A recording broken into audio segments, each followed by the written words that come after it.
Hello and welcome back to my channel. ഇന്ന് നമ്മൾ ഉണ്ടാക്കാൻ പോകുന്നത് മാംഗോ ഐസ്ക്രീമാണ് കേട്ടോ. ഇപ്പോൾ മാമ്പഴത്തിൻ്റെ സീസൺ അല്ല, അപ്പോൾ നമുക്ക് മാങ്ങ വെച്ചിട്ട് ഉണ്ടാക്കാൻ പറ്റുന്ന ഒരു സിമ്പിൾ ഐസ്ക്രീമാണ്.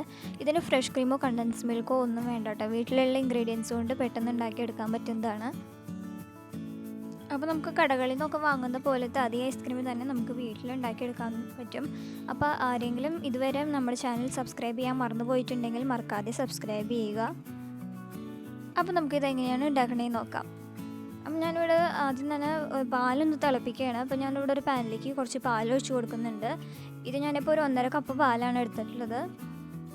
പിന്നെ ഞാൻ ഈ ഐസ്ക്രീമിന് മധുരത്തിന് വേണ്ടിയിട്ട് ഞാൻ കണ്ടൻസ് മിൽക്കിന് പകരം നമ്മൾ സാധാരണ പഞ്ചസാരയാണ് കേട്ടോ ചേർക്കുന്നത്. ഞാനിപ്പോൾ ഇത് ഒരു 1/2 കപ്പ് പഞ്ചസാര എടുത്തിട്ടുണ്ട്. അപ്പോൾ നിങ്ങൾക്ക് ഐസ്ക്രീമിൻ്റെ മധുരം നോക്കിയിട്ട് നിങ്ങൾക്ക് വേണമെന്നുണ്ടെങ്കിൽ കൂടുതൽ മധുരം വേണമെന്നുണ്ടെങ്കിൽ കൂടുതൽ പഞ്ചസാര ചേർക്കാം കേട്ടോ. ഇത് നന്നായിട്ടൊന്ന് തിളപ്പിച്ചെടുക്കണം. ഈ നേരം തന്നെ നമുക്ക് ഐസ്ക്രീമിലേക്ക് ചേർത്ത് കൊടുക്കാനുള്ള കോൺഫ്ലോർ ഒന്ന് മിക്സ് ചെയ്തെടുക്കാം. അപ്പോൾ ഞാനിവിടെ ഒരു കപ്പിലേക്ക് കുറച്ച് പാലെടുത്തിട്ടുണ്ട്. അതിലേക്ക് 1 ടേബിൾ സ്പൂണോളം കോൺഫ്ലവർ ചേർത്ത് കൊടുക്കുന്നുണ്ട് കേട്ടോ. ഇതെന്നിട്ട് നന്നായിട്ട് കട്ടയും തരിയൊന്നുമില്ല, അത് നല്ലപോലെ ഒന്ന് മിക്സ് ചെയ്തെടുക്കണം. നമ്മളിത് ഡയറക്റ്റായിട്ട് ഈ പൊടി നമ്മൾ പാലിനകത്തേക്ക് ചേർത്ത് കഴിഞ്ഞാൽ അത് മുഴുവൻ കട്ട പിടിച്ച് പോകും. നമുക്കത് കറക്റ്റായിട്ട് മിക്സ് ചെയ്തെടുക്കാൻ പറ്റില്ല. അതുകൊണ്ടാണ് ഇതുപോലെ സെപ്പറേറ്റ് ഞാൻ കുറച്ച് പാലിൽ മിക്സ് ചെയ്തെടുത്തിട്ടുള്ളത് കേട്ടോ. ഇപ്പോൾ പാല് നല്ലപോലെ തിളച്ച് വന്നിട്ടുണ്ട്. ഇനി നമുക്ക് തീ ഒന്ന് കുറച്ച് വെച്ചിട്ട് ഒരു 2 മിനിറ്റും കൂടി ഇതുപോലെ ഒന്ന് തിളപ്പിച്ചെടുക്കാം.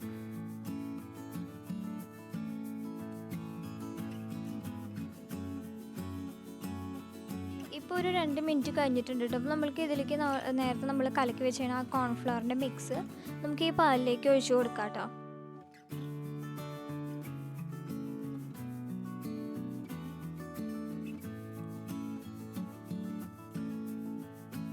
അതുപോലെ മാംഗോ ഐസ്ക്രീം ആകുമ്പോൾ നമുക്ക് കുറച്ച് കളർ ഉണ്ടാവുന്നതല്ലേ. അപ്പോൾ ഞാൻ ഇതിലേക്ക് കുറച്ച് ഫുഡ് കളറും കൂടി ചേർക്കുന്നുണ്ട്.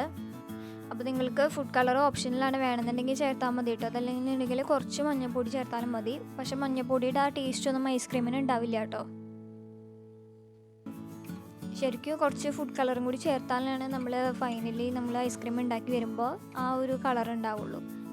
മാങ്ങ മാത്രം ചേർത്തിട്ട് അടിച്ചെടുക്കുമ്പോൾ അത്രയ്ക്ക് കളർ ഉണ്ടാവില്ല, അതുകൊണ്ടാണ്. ഇതിപ്പോൾ നല്ലപോലെ മിക്സായി വന്നിട്ടുണ്ട്. ഇത് ഒരുപാട് കുറുക്കിയെടുക്കണ്ട, പക്ഷെ ചെറുതായിട്ടൊന്ന് തിക്കായിട്ട് വരും വേണം. അതുവരെ നന്നായിട്ട് ഇങ്ങനെ ഇളക്കി കൊടുക്കുക. നമ്മളിതിൽ കോൺഫ്ലവർ ചേർത്തിട്ടുള്ളതുകൊണ്ട് ഇത് പെട്ടെന്ന് തന്നെ കട്ട പിടിച്ച് പൂട്ടും. അപ്പോൾ അതുകൊണ്ട് ഞാൻ തീ ഇപ്പോൾ വളരെ കുറച്ചിട്ടാണ് വെച്ചിട്ടുള്ളത്.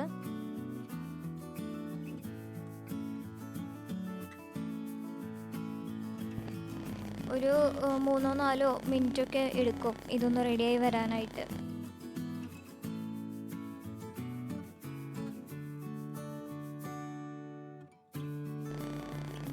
അതുപോലെ നമ്മൾ മാമ്പഴം കൊണ്ടൊക്കെ ഐസ്ക്രീം ഉണ്ടാക്കുമ്പോൾ, അതുപോലെ പുഡിങ്, കേക്ക് അങ്ങനെയൊക്കെയുള്ള ഐറ്റംസൊക്കെ ഉണ്ടാക്കുമ്പോൾ കഴിവതും കുറച്ച് നാരുകളൊക്കെ കുറവുള്ള മാങ്ങ എടുക്കണം കേട്ടോ.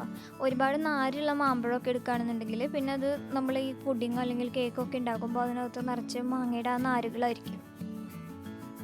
അതുകൊണ്ട് നല്ല പഴുത്ത മധുരമുള്ള മാങ്ങ നോക്കിയിട്ട് എടുക്കണം. ഇതിപ്പോൾ ഏകദേശം റെഡിയായി വന്നിട്ടുണ്ട് കേട്ടോ. ചെറുതായി കട്ടിയായി തുടങ്ങിയിട്ടുണ്ട്. ഒരുപാട് തിക്കായിട്ട് ഞാൻ എടുക്കുന്നില്ല, ഈ ഒരു ഭാഗം മതിയായിരിക്കും. ഇത് ചൂടാറുമ്പോൾ കുറച്ചും കൂടി ഒന്ന് കട്ടിയാവും, ഒരുപാട് കട്ടിയാവില്ല. ഇപ്പോൾ ഇതിൻ്റെ പരുവം നിങ്ങൾക്ക് കാണുമ്പോൾ മനസ്സിലാവും. ഞാനിത് വേറൊരു പാത്രത്തിലേക്ക് ഒഴിച്ചു വയ്ക്കാൻ കേട്ടോ. അതല്ലെങ്കിൽ ഈ പാത്രത്തിൽ തന്നെ വെച്ച് കഴിഞ്ഞാൽ ആ ചൂട് കൊണ്ട് ഇത് പിന്നെയും കട്ടിയാവുമല്ലോ. അത് കാരണം കൊണ്ട് ഞാൻ വേറൊരു പാത്രത്തിലേക്ക് ഇത് ഒഴിച്ചു വയ്ക്കുകയാണ്. നല്ലപോലെ ഒന്ന് ചൂടാറട്ടെ. നമുക്ക് മാമ്പഴത്തിന് ഒന്ന് അരച്ചെടുക്കണം. ഞാനിതിപ്പോൾ ഇവിടെ 2 പഴുത്ത മാമ്പഴമാണ് എടുത്തിട്ടുള്ളത്. അപ്പം ഞാനിതൊന്ന് ജാറിലിട്ടൊന്ന് നന്നായിട്ടൊന്ന് അരച്ചെടുക്കട്ടെ കേട്ടോ. അപ്പം മാമ്പഴത്തിന് അധികം മധുരമില്ല എന്നുണ്ടെങ്കിൽ വേണമെങ്കിൽ നിങ്ങൾക്ക് ഇതിലേക്ക് കുറച്ച് പഞ്ചസാരയും കൂടി ചേർത്ത് കൊടുക്കാം.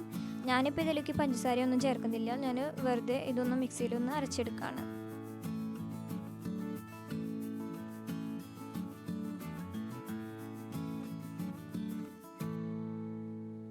ഇതിപ്പോൾ നല്ലപോലെ അരച്ച് വന്നിട്ടുണ്ട് കേട്ടോ. നമ്മൾ നേരത്തെ റെഡിയാക്കിയിട്ടുള്ള ആ മിക്സ് നന്നായി ചൂടാറി കഴിയുമ്പോൾ ഇതിലിട്ടിട്ട് നന്നായിട്ടൊന്ന് മിക്സ് ചെയ്തെടുക്കാം. ഇതിപ്പോൾ നല്ലപോലെ ചൂടാറിയിട്ടുണ്ട്. നമ്മൾ നേരത്തെ അരച്ച് വെച്ചിട്ടുള്ള ആ മാങ്ങയുടെ കൂട്ടത്തിലേക്ക് ഞാൻ ഈ മിക്സും കൂടി ഒഴിച്ചു കൊടുക്കുകയാണ്. കണ്ടോ, ഇതിപ്പോൾ ഒരുപാട് കട്ടിയൊന്നും ആയിട്ടില്ല കേട്ടോ. ഈ ഒരു പാകം മതിയായിരിക്കും. ഇനി ഇത് നന്നായിട്ടൊന്ന് അടിച്ചെടുക്കാം. ഇതിപ്പോൾ ഞാൻ നന്നായിട്ട് അടിച്ചെടുത്തിട്ടുണ്ട്. ഞാനിത് ഈ ഒരു ഗ്ലാസ് മോൾഡിലേക്ക് ഒഴിച്ചു കൊടുക്കുകയാണ്. അപ്പോൾ നിങ്ങൾക്ക് വേണമെന്നുണ്ടെങ്കിൽ ഇതൊന്ന് ഫ്രീസറിൽ വെച്ചിട്ട് 1 മണിക്കൂർ കഴിയുമ്പോൾ വീണ്ടും പുറത്തേക്ക് എടുത്ത് ഒന്നും കൂടി മിക്സിയിൽ അടിച്ചെടുക്കുക. അങ്ങനെ ഒരു 2-3 തവണ ചെയ്യുകയാണെന്നുണ്ടെങ്കിൽ നല്ലതായിരിക്കും കേട്ടോ. അപ്പോൾ ഐസ്ക്രീം നല്ല സോഫ്റ്റായി കിട്ടും. ഇതിപ്പോൾ ഞാൻ മുഴുവനായിട്ട് ഇതിലേക്ക് ഒഴിച്ചു കൊടുത്തിട്ടുണ്ട്. ഇനി ഇതൊരു മൂടി വെച്ചിട്ട് നമുക്ക് അടച്ചിട്ട് ഒന്ന് ഫ്രീസറിൽ വെച്ചെടുക്കാം. ഞാനിതിപ്പോൾ ഓവർനൈറ്റ് ഫ്രീസറിൽ വെക്കുന്നുണ്ട്. അപ്പോഴേ ഇത് നന്നായിട്ട് സെറ്റ് ആവുള്ളൂ കേട്ടോ. ഇപ്പം ഞാനിത് ഫ്രിഡ്ജിൽ വെച്ചിട്ട് ഒരു 10 മണിക്കൂർ കഴിഞ്ഞിട്ടുണ്ട്. ഒരു 10-12 മണിക്കൂർ ആയിട്ടുണ്ട്. ഞാൻ ഇതുപോലെ ഒരു പ്ലാസ്റ്റിക് കവറിനകത്തായിട്ടാണ് വെച്ചിട്ടുള്ളത്. അപ്പോൾ ഐസ്ക്രീം ഒരുപാട് കട്ടിയായി പോവില്ല.